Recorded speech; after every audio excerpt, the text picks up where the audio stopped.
The final series here of the World Championship Series Challenger for Europe, as we have FireCake going to be going up against Zanster for the second time in quite a short period of time, I would say. Yes, because they actually played against each other in Challenger Premier League Season 2, or well, WCS Season 2. Yeah. Which is funny, because not often do you see two people go up against each other twice, 2 seasons in a row in that one important best-of-5, you know. Sometimes they run into each other in a group stage, round of 32 or round of 16, and then next season it's Challenger as well. But now 2 seasons in a row, these two Zergs will face off against each other in Challenger. Yeah, and last time it was a 3-1 in favor of FireCake. And then, of course, let's talk about our first player here out of the two. It is the infamous Zerg himself, all the way from France. And for the most part, you know, he's all the way from France. It's like it's a neighboring country, James. It's a hop, skip, and a jump over the border. We could visit FireCake tonight and celebrate his potential victory if we truly want to. I think it's probably about 70 kilometers max. Not even that, right? Yeah. It depends where he lives, of course. Like if it's all the way in South France, yeah, then it's a little while. That's Todd territory right there. Yeah, exactly. Todd is the only one who lives there, actually. No one else. Nobody else. That's the only way that Todd can actually find a place to live, as long as there's nobody in a radius of 100 kilometers to greet him in the morning. He's like, "Hello, Todd, how you doing?" He's like, "Why do these people like?" Have you seen that tweet last year of Todd? He's like, "Man, I can't. I get so bothered by the fact that everyone in America asks me how am I doing." It's like, did he really tweet that out? Yeah. Oh God. It's like, "Hey, how are you?" It's like, "Oh, I do not want to talk to you." Special one. It is perfect, Johan, to say the least. And then, of course, we have on the other side, it is Zanster, who unfortunately fell victim to FireCake in the previous Challenger season. And, you know, he hasn't really found the full momentum that he wants in international events. I think I remember Zanster actually going over to the Intel Extreme Masters San Jose and competing in the open bracket there. Yep. But aside from that, you don't see him too often. No, but he is very good, and he's very well respected among the European pros. Like, when you talk about Zanster, nobody will look at Zanster and say, like, Zanster's pretty crappy, you know, that's an easy victory. So he's definitely very well respected. And maybe in the lines of how we used to see players like Marine Lord and, you know, a couple other guys out there that everyone always said they were good. They just didn't really have the results to back it up. And that's kind of how I see Zanster right now. You know, everyone I talk to, they always say, like, Zanster is really good. And I watched him play. He was here quite recently because I sat behind him somewhere and I saw him play a couple games. I think it was at Home Story Cup. And he also looked, man, if you just sit behind him, he looked very fast. He looked very accurate. He's a good player. He definitely knows what he's doing. And this is not going to be an easy series for FireCake. FireCake winning 3-1 in Season 2 Challenger should give him some confidence, of course. But Zanster is no pushover. I think he's even a lot better right now than he was 3 months ago. I think this is going to be a very close one. Maybe a little bit of a confidence booster because of that increase in skill there from 3 months ago to now. So it may indeed be quite close. Our first map is going to be Coda here in this best of 5. For me, when I look at these two players, Zanster, he is one of the true challengers of WCS at the moment because he's been here quite a few times, but he's never truly propelled himself to the heights that he wants to when it comes to the World Championship Series. And then you've got FireCake on the other side who... He's one of the guys that, along with Marine Lord and Littlebow, is leading the French resistance right now here in WCS. And even last season, he was eliminated by his French brethren. So who knows what FireCake could have actually done in Season 2 after having a pretty successful Season 1, I would say. Yeah, FireCake is a very interesting story as well, because he's one of the Zergs that truly came up off the back of that old Swarmos. Yeah. And a lot of people looked at him and said, like, well, that's pretty much all he can do, you know, if they would ever nerf the Swarmos, which did eventually happen. FireCake is going to fall off at rapid speed. Then suddenly FireCake shows up and he shows the world that he can do so much more than just building Swarmos. And I really think if you get very good at one style, you improve overall. And you can still see that his mechanics, especially when it comes to creep spread and stuff, he's not a player that is particularly well known for his creep spread, but I think that's wrong, because I think he's one of the Zergs out there that is very, very good at it. Always has those active tumors. As soon as they get cancelled, he renews them immediately as well. So definitely has the mechanics, but once more, Zanster is a player that's really on the uprising. Recently at Home Story Cup, he won his first group. The group with Blink back then, where Blink took out Patience. But Zanster was able to defeat Blink 2-1. And in his first series, Zanster was able to defeat Hero Marine 2-0. However, in the round of 16, it didn't go too well for him. He had a very tough group. This is ZvZ. It's also, of course, a very different matchups.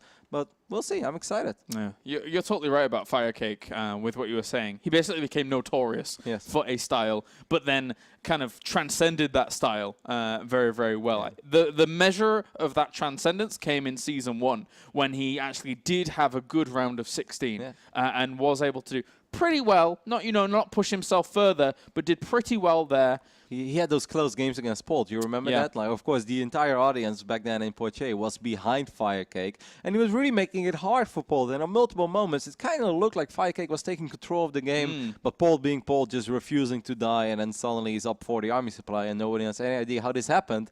Fortunately for FireCake, he's not going up against Polt right now, but it is a Zanster. So we are getting ready for our final series already. James, it went by so fast. Yeah, it has, man. Especially since I wasn't here yesterday. But anyway, let's get into it. Yeah, that helps for you, I guess. I guess so. Spawning up to the top left-hand corner, it is our blue Zerg. We have from Sweden, it is Zanster. And then down to the bottom right-hand corner, we have our red Zerg. From France, it is FireCake. Starting off on the most traditional map in the current map pool, I would say the map that most pros have played the most on. Coda is kind of, what Overgrowth used to be, and Coda and Echo were kind of like the two most accepted maps in the previous season. Coda survived the split, Echo did not. So now Coda is kind of the go-to map for so many of these pros. Like whenever two pros, start chatting with each other and be like, hey, you want to play some custom games? I'd say 8 out of 10 times the first map they host is Coda. That's just the way it goes. Yeah, makes sense. Makes sense. It's become a home to a lot of these players. As we'll have to figure out now which one is going to be able to kind of ramp things up a little bit earlier. Already deviations in the build. We're going to see that spawning pool for FireCake to start things off, going up against Hatchery first. So this will give FireCake's first Overlord a little bit more leeway and wiggle room as to see what he can find in the main. It's really funny because I know you were busy yesterday with the documentary or the premiere of All Work, All Play. But Blind went up against TLO and they had a very funny little ZvZ series. Oh, really? 3 out of 4 games. It was identical build orders to the split. Bly would go Temple Baneling, and Dario being Dario, wanting to show the world that he can defeat Temple Baneling while going hatch first regardless. And 2 out of 3 times he did succeed. Nice, nice. Well done, Dario. That's he's always been good in Zerg versus Zerg, though.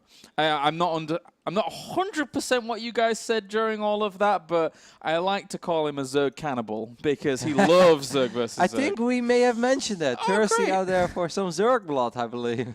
Good, thank you, thank you. I'm glad that you snuck that in there casually.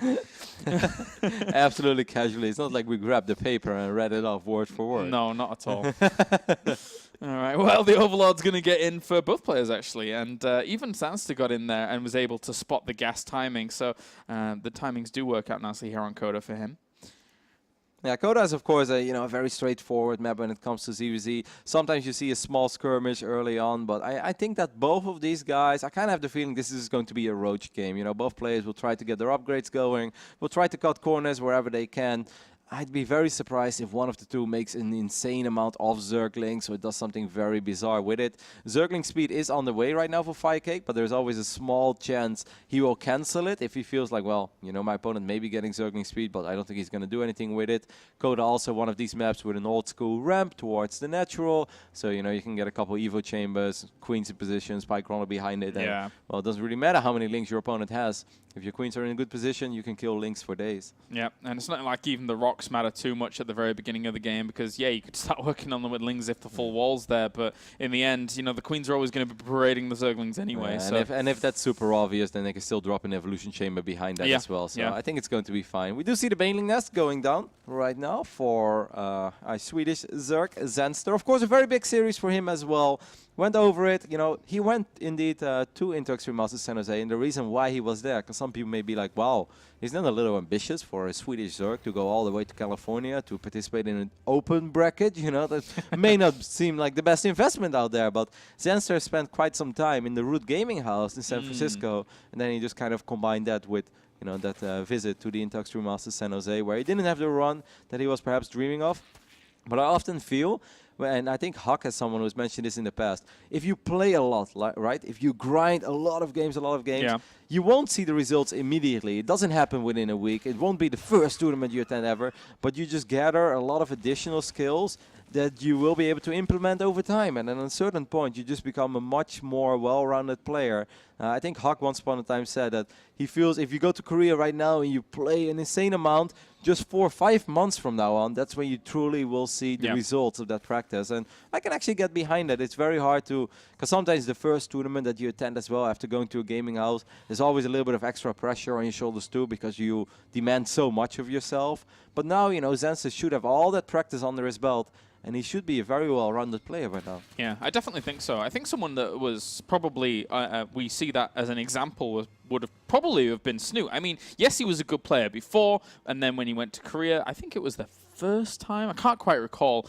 but regardless of when it was, we really saw the effects of that a month or two down the line after he'd been there. So it can be extremely strong. I'm a little bit surprised here. It's a cool build order by Zanster. It's a double evolution chamber, and he's actually going for melee upgrades. That is very different than what I expected. On the other hand, FireCake made a crazy amount of links as well. He's up to like 30-ish, maybe 40. So he can definitely deal with this aggression from Zanster for now. But over time, Zanster is going to have an upgrade advantage, while FireCake is already starting to work on missile attacks. So of course, he just wants to buy time for, you know, those roaches. While we're going to have a small... Oh, that's a great trade for Zanster. 2 banelings for 4 banelings. FireCake, he was a little too late to that party. He's like, ooh, well, let me send 2 banelings back at least, in case that happens again. That was a buy one, get one free special. That was beautiful.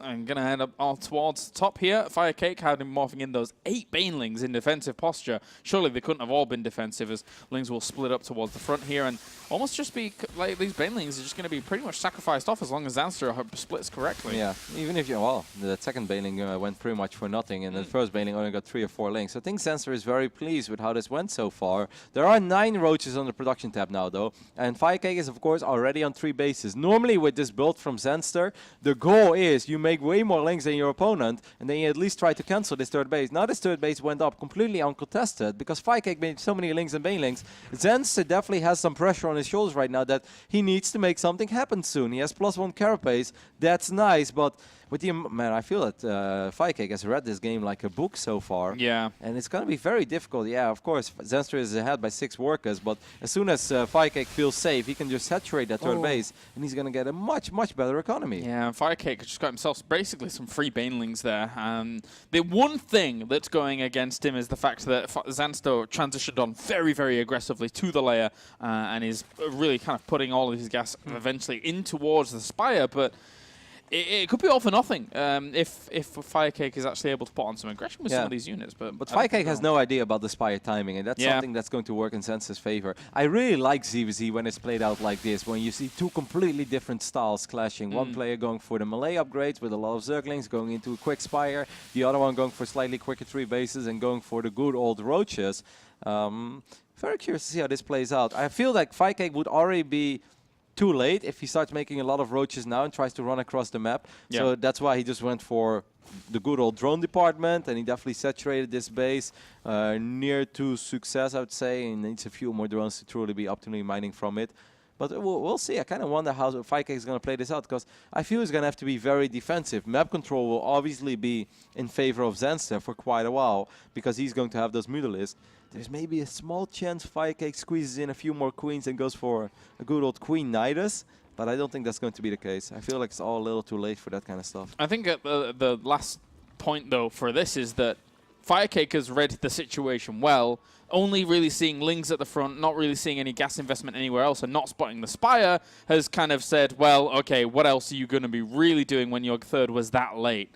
And getting himself all those Spore Crawlers in defensive posture is really going to help out against what Zanster's doing. But Zanster, he's not even going to commit that much to the Mutalisks. He's just going to get the Infestation Pit on the way and then go straight up to Hive Tech very quickly. Yep. So the job of these Mutalisks right now is very simple. Buy time, get map control, and buy time for eventually Ultras to get out.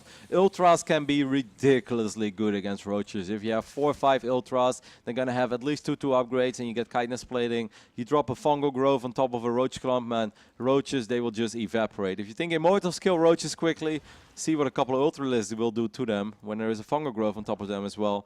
But like you mentioned, Zanster didn't really make a whole lot of muta, so this is going to be a very close call. He's going even to more Spore Crawlers. This is a brilliant bait by Zanster in the end. He will be at 9 Spore Crawlers at that point, and that's a huge investment. Yeah, you know you've overreacted when there are more Spores than Mutalisks. Yeah. Especially knowing how good Spore Crawlers are against Mutalisks. Yeah. So, and this, of course, FireCake will pick up on this soon enough. In a certain moment, he's like, man, where are your extra Mutalisks? Like, I just still see 7. Oh, okay, I see what's going on over here. But still, 7 Mutalisks is still too much to just run across the map, because by the time that you arrive, most of your roaches will really be softened up quite a bit. Okay, now it's only 5 Mutas, so now I feel that Zanster is playing with fire. Because 5 Mutalisks, they're going to have a much harder time already to pick off roaches. Well, still preparing for this. He's got 6 infestors on the way with pathogen glands. But why is he getting +1 flyers? +1 flyers. That's an interesting try. I guess he just wants to keep his options open for later on. Because if he's setting himself up the 4th base up to the top right, threatening to counterattack and then transitioning onto ultras behind it, one would assume, then from there, I guess you could just keep the entire control of the game. I find the Baneling speed a little bit surprising as well, because I really thought the Zanster was going to put all of his resources into quick Ultralisk, but it seems not to be the case. Now he's getting a bunch of Banelings, and he's also getting +1 flyer attacks. I think he's a bit fearful of the impending army, because it's looking quite strong at the moment. Yeah, because he only has 5. Like, thing is, like, FireCake can actually make this attack, because there are only 5 Mutalisks, and 5 Mutalisks is just not scary. Big counterattack towards the 3rd base, but there were a couple of roaches left behind. And it's all Lings and Banelings that he's going to have for the defense for this. He obviously the spine crawler wall is very, very important here, but if he found another route up towards the 3rd base, it could be completely destroyed. Yep, I mean, these Zerglings are scary though. We have 2/2 Links. Now the Ultralisk Cavern is indeed going down, so we were right about that, but it's just kind of weird, because I feel he's not as rich as he should be. And it's hard to split roaches, and they don't really do the business over to the right-hand side, but this left flank is doing okay for itself. All Zanster has to do is buy time for the Ultralisk Cavern. If he can do that, which looks like he's going to be successful with. He can actually almost clean this up with just Lings. These Lings are quite beefy. 2/2 against 1/1 roaches. These queens getting surrounded as well. Zanster is still down 35 supply, but that's very, very deceiving. He has a massive bank, and he's going to queue up a bunch of Ultras soon. I think this went great for Zanster. Yeah. FireCake has pumped all of this into 20 roaches or so. There's a few reinforcing, but the thing is that he lost all of his infestors without really having them do too much. If infestors land fungal growths on Link's Banelings, it's amazing, absolutely amazing, but they didn't there. Yeah, I have no idea how that actually happened, because he has 5 or 6 or 7 infestors, and I did not see one great fungal. While there were so many Lings and Banes, I don't think that should have ever played out the way it did. Yeah, 7 Ultralisks now in production, and we all know how good infestors are against them. Actually, to be honest, with Infested Terrans, they're not too bad in choking them up, but I don't think we're going to see that, because I don't know if he'll have enough to kind of reinforce with it. This is very nice for those Banelings. Oh my god, this hatchery was supposed to fall, and now I have the feeling that it's not going to fall, actually. No, the roaches are having a really, really hard time dealing with it. If I was FireCake, I would really right-click on this hatchery, man. Yeah. There's a fight going on at the front as well. Their attention is being preoccupied. This Ultralisk is going to clean up everything, and he's not going to lose it. Wow. I really felt that hatch was supposed to die over there. It was such an easy pickoff. He didn't even lose many drones there either. That's the miraculous thing. Zanster is holding on, and he is making this style work. He's so far ahead right now. It's ridiculous. With 6, 7, 8 Ultras out, only 3 bases for FireCake as well. FireCake is down 27 supply. Finally lands a fungal, but it's on 4 or 5 Links. And it's like, well, hello, here are these Ultralisks that I mentioned. They don't have Kindness Plating yet, but does it really matter? Well, I don't think so, because they still got +2 armor. They're going to have the best time of their life over here. Infested Terrans trying to slow this march down, but they're just plowing on forwards here and trying to kill off all these roaches. The roaches on creep, admittedly, are quite useful in terms of kiting these back. So he is losing a few of them.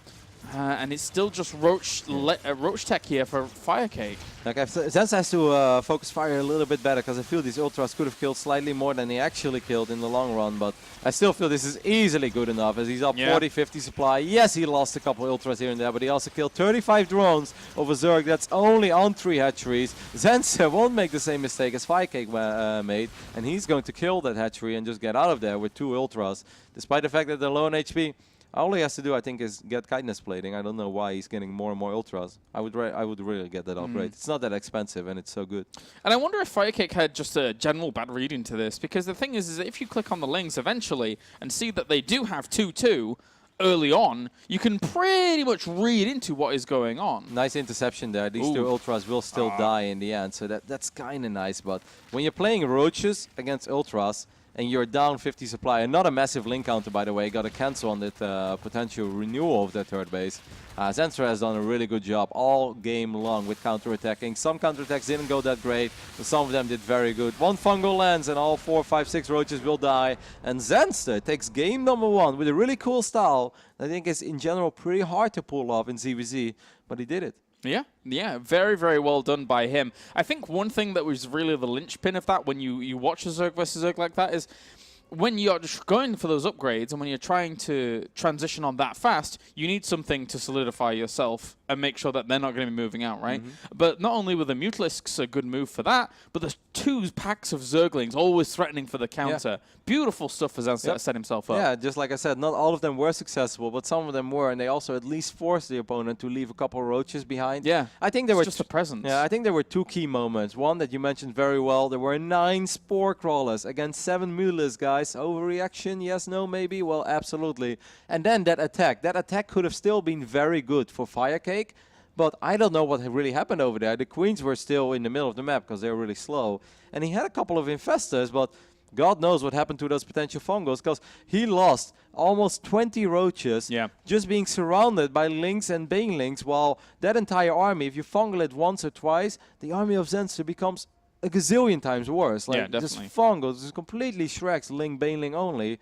I have no idea how that didn't happen. Yeah, the army just in transition got a little bit disjointed, that's clear. And it all wasn't together there for FireCake. So, you know, could have played out a little bit differently. But now we're going to go on to Bridgehead for game number 2. Not something we see too often, but fun times. ZvZ on Bridgehead. Well, we'll see. If those rocks go down, and eventually this could be a very frustrating game for both players. Because, I mean, Zerg vs. Zerg is already the matchup with the quickest moving unit. You know, if it gets there, Zerglings are always quick, and roaches, especially on creep, are very fast as well. So this could be very chaotic. And FireCake, I complimented his mechanics before, and I still think they're very solid. But I've also, like I said, at Home Circuit Cup, I was sitting behind Zanster for a while, and I was blown away. Like, I thought it was very impressive. And, you know, you see a lot of players. Sometimes you see people, and they're just kind of slow, or some people, they just like, yeah, okay, I can see why he's good. But Zanster, it was like hectic, but it still felt he was always in control of the chaos that was on his screen. And I was pretty damn impressed. So I think when it comes to multitasking,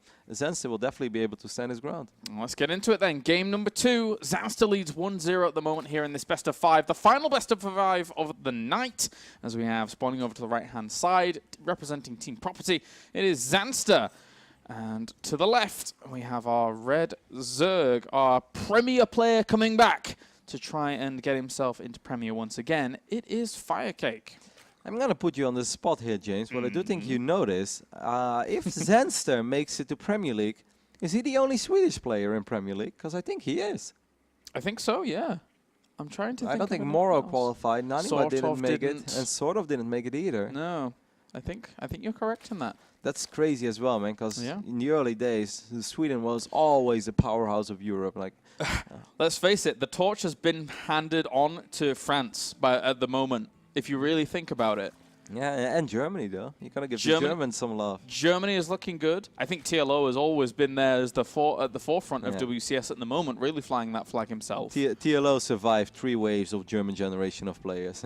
Yeah, he will be around to the end of time, man. It's that healthy lifestyle. You know, in the very early days, we had Goody and stuff. And then, of course, like Hazu and Zoka were pretty much always around. And then later on in the middle, we had a few other Zergs popping up, like Hanfi and stuff. And now recently, we've got more and more new players, like Lambo making a good appearance. Gong Fu Banda, definitely a new generation as well. But Dario will always be there. Yeah. And notice how, actually, the healthiest nations in Europe have pretty much the best ecosystems, if you really think about it. Sweden had a great ecosystem for a long time with the national championships that they hold. Germany, obviously the EPS as well as the ESL Meisterschaft now.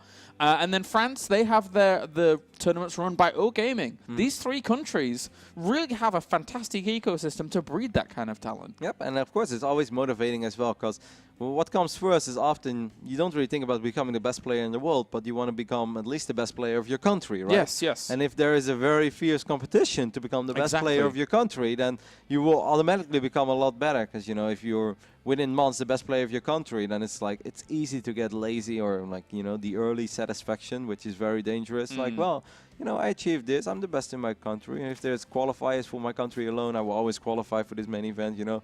And then from there, we'll see where it goes. But if you have guys like Lilbo, Petit Drogo, and Marine Lord and Dacia all pushing each other towards the edge, yeah, they're all going to get a lot better. Yeah, exactly. It's a really good assessment of the situation, because I'm trying to think of other countries that have as good an ecosystem, and the only one I can think of is Korea. So, yeah, there you go. GG, France, Germany, and Sweden. You did well. Sweden is teetering off a bit at the moment, but Germany and France fighting strong. I mean, it's often... it's a little bit of, you know, shape of the day sometimes, because Sweden is still very strong. There's still plenty of good players in Sweden as well. I just think of Zanster, sort of, and Namchar, which I think are all three very respected Zergs, and I think they're all three pretty damn good. And of course, Naniwa is a great Protoss, Moro is a very good Terran, and they've got a couple other guys there hanging in there as well. But, you know, this season it was just not meant to be. Oh well. For now, we're going to have Baneling Nest going down for both of these players at exactly the same times, almost completely mirrored builds, with just a trickle of Zerglings on the way here for Zanster, as he really wants to get good eyes on what's going on towards his opponent's base. Can technically be denied, yes, but it's a little bit harder on a huge ramp like this on Bridgehead. Yeah, Bridgehead is also a pretty long map, right? It's very funky because the main base is so small, it's kind of thin, so immediately you get a small feeling, but from ramp to ramp, this is one of the bigger maps out there, actually. You know, it takes a long time before units cross the map. Of course, if they start going through your rocks and stuff, then suddenly it all feels a little bit quicker, but all the way from ramp to ramp, there is a long distance to cover, and it's unlikely that we're going to see the same aggression from both players that we saw in Coda, as Coda is quite a bit smaller ramp to ramp. Good denial there in the end, actually, of those Zerglings, as his Zergling speed to finish up, so he's okay. Very quick layer by FireCake. Oh, okay. Well, very quick, very quick. It's pretty quick. He did let Zergling speed finish, so it's not like he cancelled Zergling speed. He's throwing down 3 more extractors, so I'm starting to get a Muda feeling out of him this game. Looks like it. Looks like it at the moment. And whenever I look at Bridgehead, whoop, got to be careful of those Banelings. That's why he sent up just 2 Lings alone to start things off. Good move there by FireCake. Whenever I look at Bridgehead, I always feel it kind of looks like a Brood War map. Like, really like Was it a remake or something like that? Because I wasn't as affluently into Brood Wars before. Me neither. I was a Warcraft 3 player. I don't think it was, because otherwise we would have heard about that 17 times by now from our Toasters or Tasteless. That's true. But I can definitely see where you're going. Like, I haven't played a whole lot of Brood War, but I've seen a bunch of games, and it does give me a Brood War feeling. Yeah, definitely. Well, for now, just going to move on back and chill on out. It's the melee upgrades again here for Zanster. So the thing is that actually the fast Spire works out really, really well against this if Zanster is actually going to try and cut corners himself and not go for any spores. Like, it could potentially be very awesome, but the only thing is that Zerglings are so fast, the last thing you want to do with Mutalisk is just fly around on your side of the map and you know, chase down small packs of Lings. That could still be very frustrating. So I think it will all come down to execution. FireCake is going to wiggle a couple of Banelings for... Oh, these Banelings... Well, I think they were going for the dream. I think it's very good sometimes just put 2 Banelings in a random location, especially on a map like this. Okay, this is very smart of Zanster. Just start working on these rocks as quick as possible. If you want to play this Ling heavy style, you want to find as many openings as possible into the main base. 2 Banelings do move forwards here. Got to be very, very careful with these Lings. He has to evacuate those out before that Baneling does anything. I think it's very important here that FireCake is protecting his rocks a little bit. Like, don't give him that easy access into your natural. Definitely. I mean, when you're committing to a style like this, you've got to make sure that you are as defended as possible on all fronts. I must say, it's very refreshing to see Zanster play ZvZ the way he does. I'm not saying that this is universally the best style or the most solid style all around, but I think it's always cool when a player has his own unique style in a mirror matchup, and it makes watching ZvZ a lot more pleasant than when both players are just producing roaches at the same time. Yeah, I mean, even also Zanster actually seeing all these Banelings, it doesn't really give him the Muta feel right now, because there was a little bit of gas invested into that. 10 Mutalisks are on the way, good God. This is going to be scary for Zanster. He's going to lose complete map control, to be honest. I think the best thing that Zanster could do is just still like try to make drones and still just make a lot of Lings. Like, his Lings are 1-1 right now against 0-0. Yeah. Do you know what you can do with 1-1 Lings against 0-0? You can go to YouTube and watch a cat video and still win the fight at the same time. But these Mutas are out, like you mentioned. But just because there are a couple of Mutas out, that doesn't mean that the Link party of Zanster is over. No, they're just going to keep running around. And actually, that's quite a lot of Banelings. They're going to try and do something, but the Mutalisks will deny them pretty quickly. Yeah, that was indeed a pretty big investment. Like, if Zanster can kill this hatchery, he's going to be quite satisfied. FireCake left a couple mutas behind. There are a lot of links in the back of the natural. They're going to be able to kill drones at rapid speed once more. They've got those 1-1 upgrades. You said it before, cause chaos, and that's what Zanster is doing. He's on the third base. He's on the mineral line at the natural. This is almost a catastrophe for FireCake, who, you know, yes, he has so many mutalisks, but he can't do anything with them other than janitor duty. This is terrible. Yep, 14, 15 mutalisks, but they're all on his side of the map. It took a while, but he has cleaned up the links. It's 43 workers against 53 now. Zanster will still just try to buy a little bit of time. Of course, it is a little bit annoying, because normally I don't think Zanster expects to face mutalisks that quickly. So I kind of wonder where he's going to take it from here. Like, he knows that hatchery is low on HP. Whoa, I mean, those links, nah, I'm not going to get it right now. Try, but be unsuccessful, unfortunately, for them. As the Sport Crawlers, at least behind all of this, have finished up for the most part. He's getting himself the Infestation Pit, so eventually he'll be able to lock those mutalisks down. And it's quite the commitment. And FireCake, with Pulse and weapons on the way, looks to be committing even further. Yep, FireCake now has retaken the worker lead, as he's producing nothing but drones after he has finally stabilized a little bit after that chaos. He took a beating, but it wasn't, you know, a KO beating. Just took a couple punches to the face. And also, now that I look at things, he never replenished a third queen, so he's going to be lacking some lava, while Zanster, well, obviously he's on 6 queens, he's going up to even more, so his defense is going to be, his mobile defense is going to be good to help the spores. What I really like, and gotta give credit where credit is due, is that FireCake is splitting up his mutas in packs, you know, leaving a few mutas behind to defend here, sending a few mutalisks to take care of those rocks. He doesn't fly around like, I would say, like a donkey with 15 mutalisks chasing 1 or 2. You know, that would just be silly, because then he's opening himself up to counterattacks. He's doing a very good job in splitting up his forces. Yeah, completely agree. It can be too easy to get into that one-path mind, and he is not allowing that to happen. But at the same time, Zerglings are still buying him a lot of, Zanster a lot of time, because look at where these mutalisks have been. Very rarely on his opponent's side of the map where they want to be. Yep. So, brilliant stuff by Zanster. Yeah, so the big question is, right, where are you going to take this from here, FireCake? You've kept that hatchery alive, and it will most likely stay alive for a while, because you got a Baneling there, you got a Spine, you got a Queen. Mutas are still keeping you relatively safe as well. Oh man, it's really cool to see FireCake splitting up his mutas over and over again. I think that's very smart. Link's still just going for wraparounds here and there for Zanster. Looking to do some damage, but the Hive is about to morph in. The Hive is about to morph in. He's got 2-2 finished up. Roaches are now going to clean this one up, and, well, the Ling's buying time, it's pretty much done. It's almost over for them, the little fellows. Look at that one Ling. Left bottom, left bottom. Left bottom. Okay. King Ling. Oh, well done. That 1 HP Ling killing the drone that was supposed to be a fort base. Whenever that happens, I always get very rustled. So the roach count is quite solid right now for FireCake. He's on 16 roaches, and of course he's the one with mutas as well. So you could say potentially nothing is stopping him from attacking, other than the fact that he doesn't know what we know. Like, we see the army of Zanster, and it's like, well, it's actually not all that impressive right now. FireCake, if I were you, I'd try to march across the map, but it's easier said than done. Because, you know, if like 50, 60 links kill your third base and then send it to your main base again and you lose a bunch of drones, and then you can't actually win the game straight up on the other side of the map, things can get very tricky. But this Muta res is great. He got a Queen. He's going to cancel this macro hatchery. This Ultralisk Cavern is actually pretty exposed. That one Spore is a little bit out of position. I think if he repositions the Mutas, he could have done some serious damage to it. Yeah, he was looking for the kill on a Hive. That was going to take a long time, and because there are infestors out, he's got to be very careful about his aggressive moves now with these mutas. A couple of links are going to try to counter this forward base over here on the left bottom side of the map. Pulls FireCake all the way back, or at least with his links. So that's very well done by Zanster. The Roaches, however, are still marching across the map. This is a very, very important moment in this best of 5. There's a lot of minerals as well as gas banked up here for FireCake. He needs to do something with that. Of course, Zanster just plowed all of that into Ultras. Yeah, now he's getting his own melee upgrades as well, and Carapace. So maybe he's going to try to fight Ultras with Ultras. Roach is going to try to do something on the right top side of the map, but, well, actually, I think these... It's quite a lot of Queens with transfuses. Yeah, but you can't transfuse the building. That's not done yet. Yeah, no. I mean, the Queens might be able to win out the war, especially with these links. Actually, all these Roaches are going to be completely sacrificed, so... yeah, it wasn't that many. I think it was an okay trade-ish for FireCake. Maybe not the best ever, but at least he delays that fourth base, which is great. Because God knows that Zanster could use the gas. Oh, killing off the creep tumor is not too bad. We'll slow down the ultras for a little bit, and then Roach's off creep against ultras off creep can kite back quite well, actually. Yeah, as long as there's no fungal, roaches can do okay-ish. Yeah. One fungal and all roaches are dead.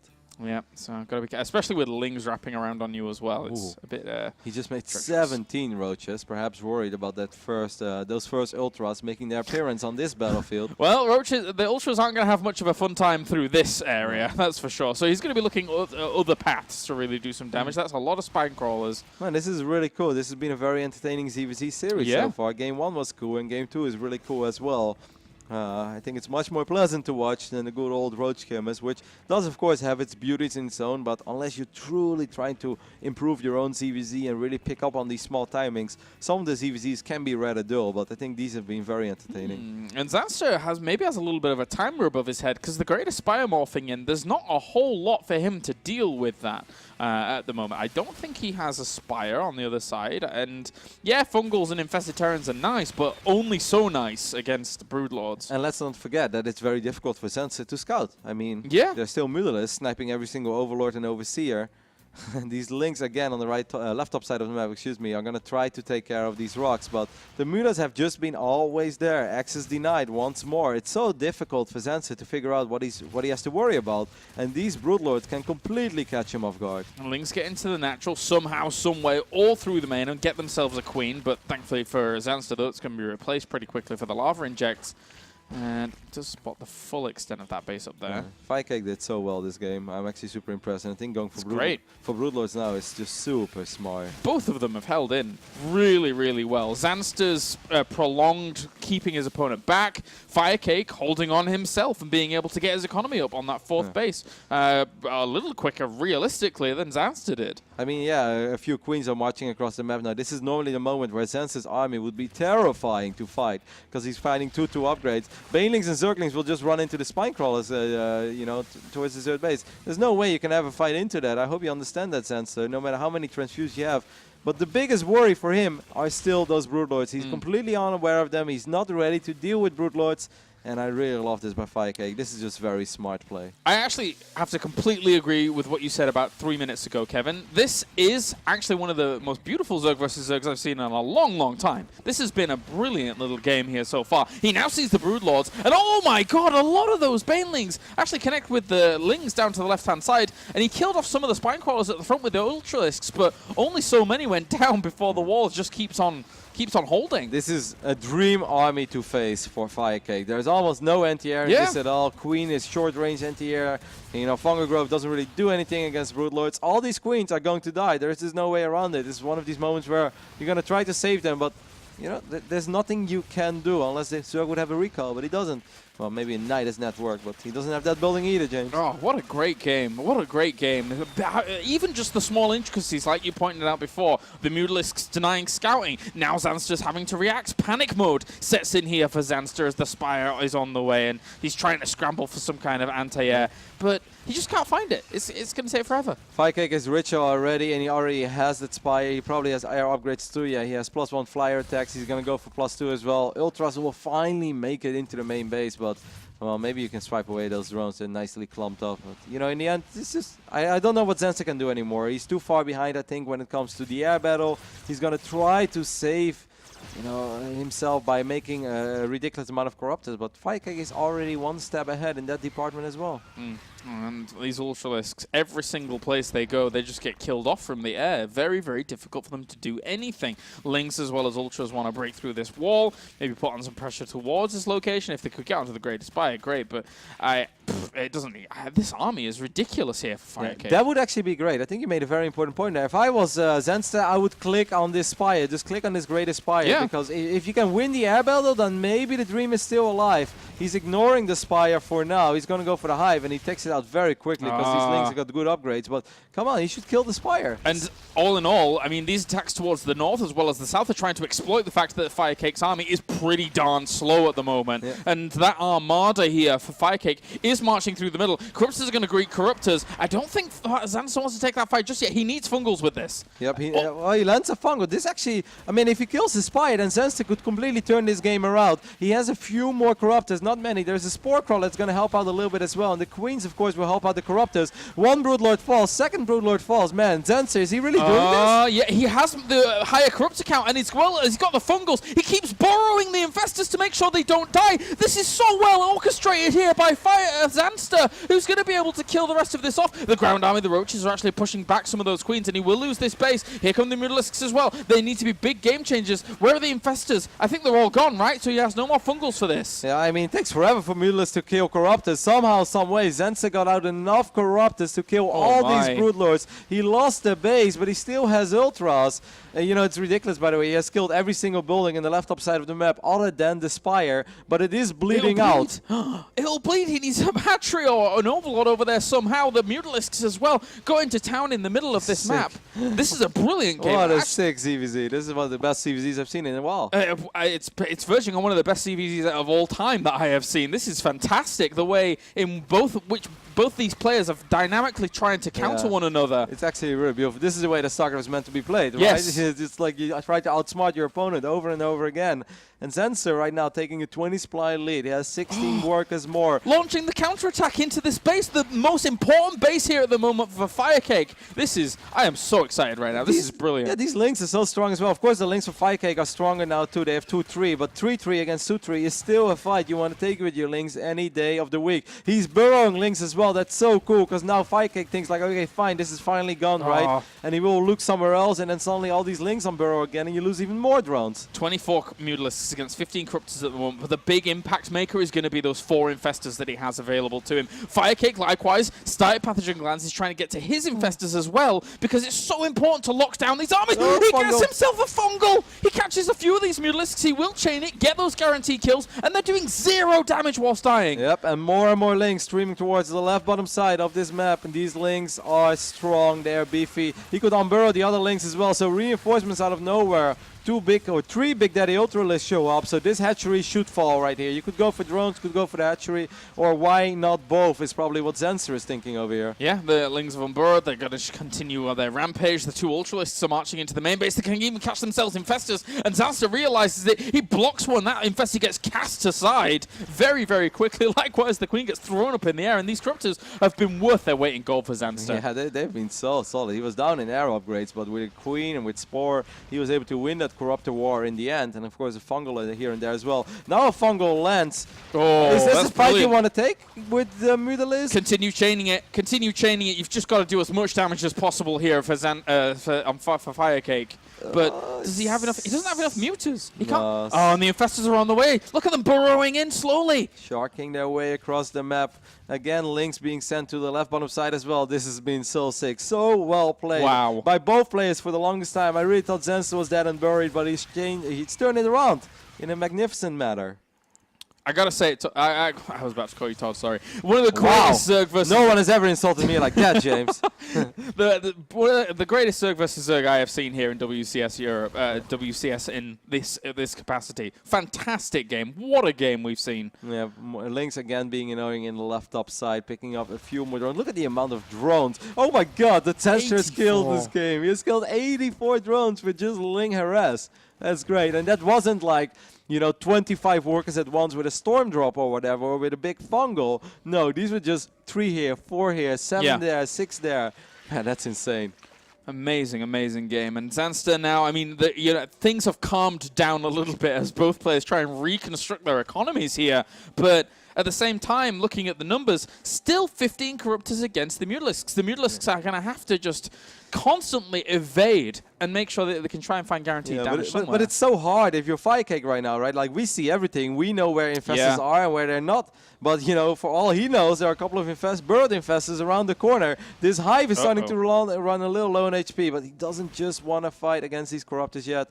The air upgrades, once again, it's 2-1 for FireCake against just 2-0 for Zanster. But, you know, Corruptors are beefy units, man. Yeah, and killing off that Overseer at the back actually is kind of a big deal for these Mutalisks. He's, you know, both players are slowly running dry here with their positions, but Zanster's found the ability to expand towards the middle. So he is gathering a bit more momentum, I would say. Was that second Spire always there for FireCake in his third base? I don't think so, no. Don't think so. He must have remade that during all of Maybe he was this. worried that he was going to lose the other Spire. Yeah, I think so.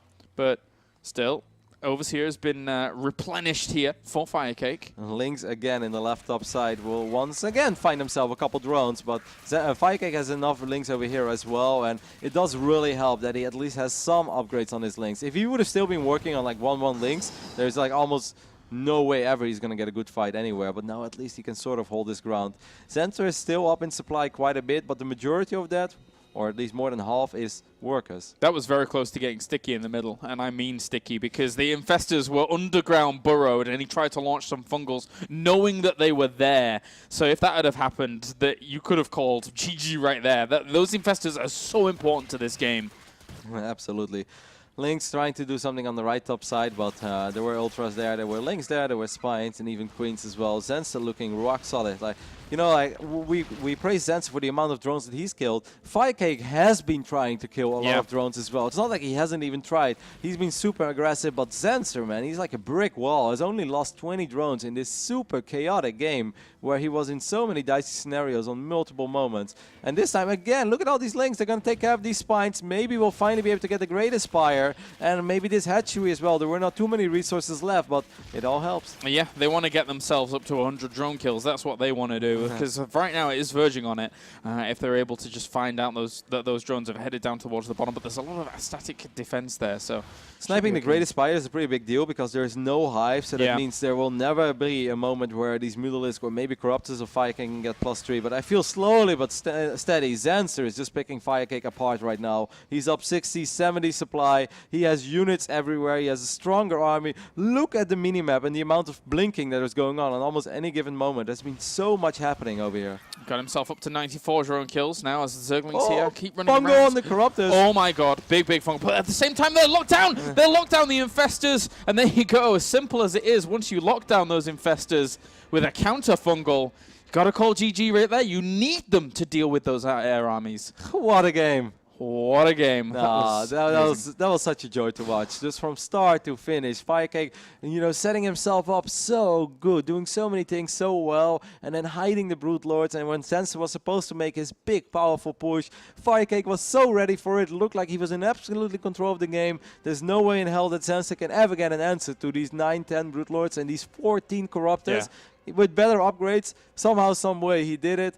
And just non-stop aggressing. I told you, like, Zanster is sick when there is chaos on the map, man. Like, that was a pleasure to watch. Yeah, he just excels in chaos. And yeah, I don't even know what to say about the game. Zanster takes a 2-0 lead against the same player that knocked him out of WCS Challenger Season 2 and now just needs one more win in this series to qualify for Premier League. Well, it was a beautiful game. A beautiful game. Yeah. I can envisage a world where, you know, you're just sifting through that. You're like, oh, okay, where do we pick out the highlights of this game? You watch the entire thing. You don't watch highlights. You watch the entire game because that was pristine. Once it started, it never stopped. Yeah. There was never a moment where like there was nothing moving on the map. There was always something running across the map. And you know, this is actually a compliment to the map Bridgehead as well. Like, I know a lot of the pros are not a big fan of this, but if these crazy rocks don't have an immediate impact on the game and it kind of plays himself out to a 4-base scenario, then Bridgehead has provided some magnificent games already. This wasn't the first one that I've seen on it.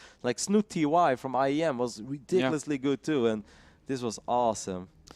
Well, we're going to be going to Terraform next for game number 3. Zanster leading 2-0 at the moment, is looking to push himself into Premier, which is a huge accomplishment. First time in his career? I believe so. I think so too. Yeah, and knocking out a guy like FireCake, who has been flying the French flag high and strong, that's a massive accomplishment for him if he's able to do this. So FireCake picked Zanster, right? Yes, I think because he's the Premier player. Yeah, I think he was slightly down the rung of being able to pick players. Well, he made it to the round of 16, so he shouldn't be super low. He probably was somewhere in the middle of the pack. Yeah, I guess so. Yeah, well, I think I'm not gonna fault him for it because if you feel confident in ZvZ, you probably look at it as like, well, I could go for. Look at Season 2. Look at the challenger there. He dispatched of him pretty well. But here, look at how he's playing. It's Zanster became so good, mate. Like, like I knew that he improved a lot, and we saw at Homestead Cup already. They were solid. The round of 16, he just didn't really get together. But he had a difficult group. I think he played against Petit Drogo as well, who's notorious for his PvZ.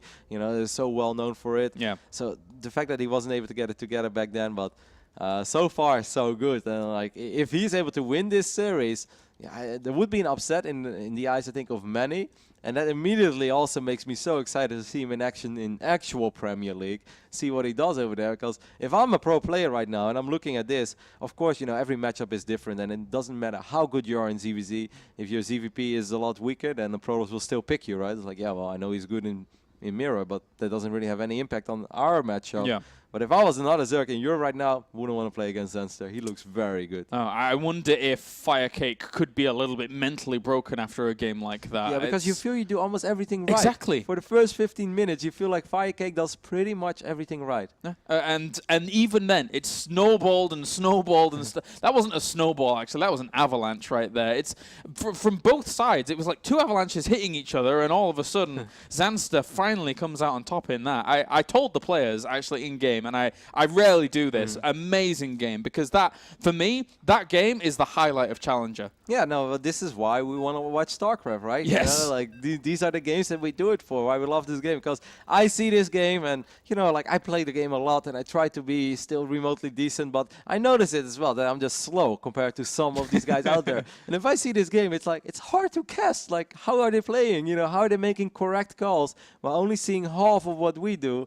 So much chaos. This is awesome. Next map is going to be played on Terraform. The Swedish Zerg Zanster is up 2-0. He's the challenger against the Premier League player FireCake. Is he going to be able to close it out in 3 games? Or will we have more very joyful ZvZ to watch? Let's hope so. How these have shaped up, as we have spawning up to the top left-hand corner, it is our blue Zerg. It is Zanster. And down to the bottom right-hand corner, we have our red Zerg. Of course, we have the notorious FireCake. Notorious. That's some rapping thing, and I assume. You were almost right. Yeah, I mean, you were right. Oh, okay, cool. You should know it. Do I? No, nope. Come on. You're not going to tell me here live in front of all these people you don't know the notorious B.I.G. Oh, Pig does that. Pig? Oh, yeah. The notorious P.I.G. I know that bit. I don't know. Okay. Maybe Man, I've heard of it. You should, James. Like, just lie, okay? Just say that you know his songs, because every man should know. You don't have to be a fan, but you should at least know. It's music history. I right? know of the phrase, but I've never heard it. So you have no idea who Notorious B.I.G. is or was? I know of him, but not anything more. No, that's good enough.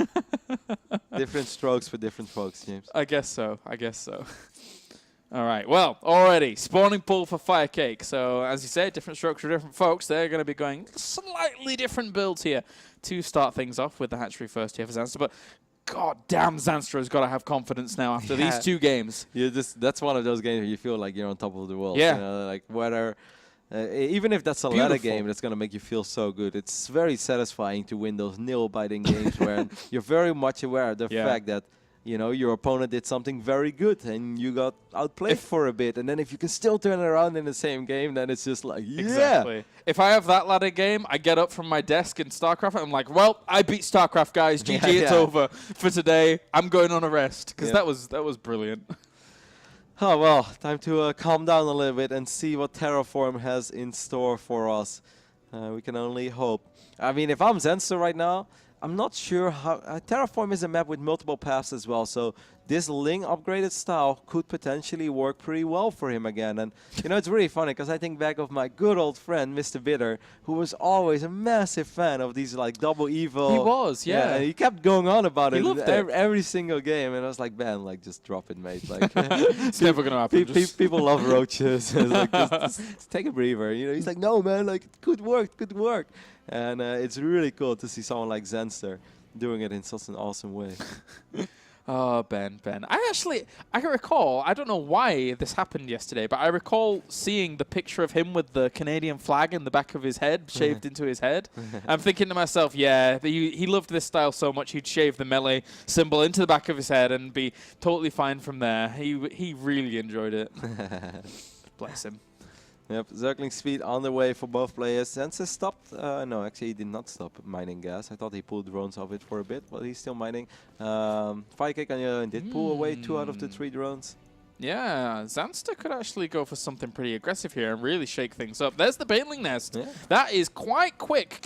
Maybe he was anticipating FireCake's will to be completely broken and for him to be doing something a bit aggressive himself. We often see that, right, in a best of 5. Yeah. Where if there is like a 30+ minute game, which is just exhausting mentally as well, you know, when there's so much going on, and then on a certain point that people just kind of, you know, all hope is lost, and it's just like, you know what, to hell with it. This way. This guy seems to be unbeatable today. I'm just gonna, you know, go all out in game number 3, make a massive Link Bane attack, and if it works, it works. And if it doesn't work, well, so be it. Well, at the moment, the Baneling Nest for FireCake is so far tucked away with the lings that he's got on the way as well. If he makes more lings from this Overlord, drones. Starts drones. That could have been crazy because he had 10 on the way, and it could have been the sickest read for Zanster ever. But as is the case with 10 lings, it's not that big a deal. Yeah, Zanster even got a spine. I feel like the spine screams confidence. It's like, as long as you don't all in me, I'm going to be fine, matey. Like, that's just kind of what I feel this spine does. Of course, it's always nice to have an anchor like that, especially when Zanster probably doesn't want to produce a whole lot of links early on. It's still drones. FireCake is going up to 3 bases now. Other than that, it's a very dead even game up to this point. FireCake is dropping the Roach Warren. Zanster doing the same thing, so he is going to switch things up a little bit. Yeah, Zanster doing very, very well. It could be, since he didn't start his layer yet, he's taking a lot of extra gases. It could potentially... Nah, he should just go up to layer. 2-base Roach play? Yeah, I thought maybe some Roach Link Bane, but well, he's making links, but I feel like this Roach one is just too late for a big Roach attack. I think both people are accommodating for it. If you look at how many Overlords are coming out, 3 each. Yeah, so really opening up the taps. Maybe he is doing it, but I just kind of feel that the Roach one was a little later than I expected it to be. Well, if we do see a lot of roaches from either side, both of them I think it's going to be Zanster for sure. Zanster kind of has to right now. Still no layer, no 3rd base. Come on, just queue up all those roaches and march across the map and maybe march your way straight into Premier League. Maybe. FireCake's already taking good precaution, though. Yeah. They're almost doing identical builds. Almost identical. Yeah, but this is so much better for FireCake. Yeah, because he has a 3rd... he cancelled it! Oh my god. So he is actually... this is now bad for him. Yeah. Because there's going to be defender's advantage here for Zanster if FireCake really presses the issue. Wasn't he going up to layer?